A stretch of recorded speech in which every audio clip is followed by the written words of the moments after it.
একদম ঘরোয়াভাবে সিম্পলভাবে কিভাবে পারফেক্ট পুডিং তৈরি করা যাবে সেটা আজকে শিখিয়ে দেবো। আসসালামু আলাইকুম, কেমন আছেন সবাই? আল্লাহর রহমতে আমিও ভালো আছি। আজকের পুডিংয়ের জন্য 3টি ডিম নিয়েছি। ডিম 3টি ভালো করে ফেটিয়ে তারপর এটার সাথে পাউডার মিল্ক অ্যাড করেছি আর কিছু দুধ আলাদা করে জাল দিয়েছি, এলাচি দারচিনি দিয়ে অনেকক্ষণ জাল দিয়ে সেটা মিক্সড করছি এবং খুব আস্তে আস্তে ফাইনালি মিক্সড করব যাতে করে লাম্প না থাকে বা কোনো শক্ত কিছু না থাকে। এটার সাথে আমি কিছুটা কনডেন্স মিল্ক ইউজ করেছি এবং এই মিশ্রণে এখনো পর্যন্ত কোনো চিনি দেইনি এবং দিব না, কারণ যখন আমি ক্যারামেলাইজড করব তখন তো আমি চিনি দিব এবং কনডেন্স মিল্কেও যথেষ্ট চিনি থাকবে। দেখতে পাচ্ছেন এখানে 2.5 টেবিল চামচ চিনি দিয়ে আমি খুব সুন্দর একটা পারফেক্ট ক্যারামেল কালার এনেছি এবং 10 মিনিট 180 ডিগ্রি সেলসিয়াসে আমি মাইক্রোওভেনটি প্রিহিট করে নিচ্ছি এবং ক্যারামেলাইজ চিনিটা একটু ঠান্ডা হওয়ার পরে আমি মিশ্রণটি দিয়ে এখন ওভেনের ভিতরে একটা স্ট্যান্ড দিব। স্ট্যান্ডের উপরে আমি সুন্দর করে যে বাটিতে পুডিংয়ের মিশ্রণটি ঢেলেছিলাম সেই বাটিটি প্রপারলি ওভেনে প্লেসড করে 180 ডিগ্রি সেলসিয়াসে 25 মিনিটের জন্য কনভেকশন মোডে দিয়ে দিলাম এবং 25 মিনিটের পরে আমি ওভেন কিছুক্ষণ বন্ধ করেছি এবং ঠান্ডা হওয়ার পর দেখতে পাচ্ছেন যে পারফেক্ট লুক। এখন আমি এটাকে ডিমোল্ডিং করব, যেহেতু গরম অবস্থায় ডিমোল্ডিং করা যাবে না।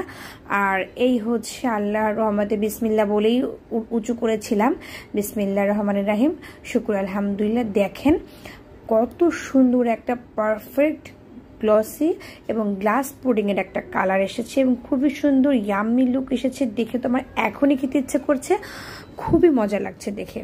আসলে রান্না করার পর যখন পারফেক্ট একটা লুক আসে সেটা দেখে যে রাঁধুনি যেই হোক তার আসলে একটা আত্মতৃপ্তি হয় এবং ভিতর থেকে একটা ভালো লাগা আসে এবং পুডিংয়ের মিষ্টি গন্ধে ওভেন থেকেও তো ঘ্রাণ ছড়িয়েছে, এখন পুডিংয়ের কালার ঘ্রাণ ছড়িয়েছে এবং ভিতরের টেক্সচারটা এখন দেখার পালা যে সেটা কেমন হয়েছে।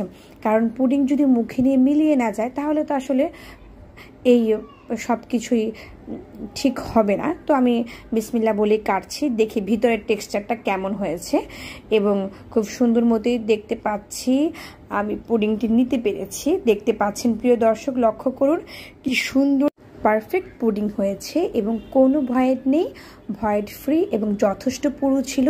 দেখতে পাচ্ছেন একদমই রেস্টুরেন্ট স্টাইলে হয়েছে। আপনারা যদি বাসায় এরকম রেস্টুরেন্ট স্টাইলে পুডিং রান্না করতে চান অবশ্যই আমার রেসিপিটি ফলো করবেন এবং দেখুন যথেষ্ট মোটা এবং পুরু ছিল, পুডিংটি পাতলা ছিল না এবং ভিতরে খুব সুন্দর একদম মোলায়েমভাবে মিশে গিয়েছে এবং দেখুন আমি চামচ দিয়ে কাটছি, একদম সফট ক্রিমি এবং মুখের ভিতরে মিলিয়ে যাচ্ছে। এরকম সফট ক্রিমি পুডিং তো আমরা চাই। অবশ্যই কমেন্টসে শেয়ার করে জানাবেন বাসায় ট্রাই করার পর কেমন হলো। আল্লাহ হাফেজ।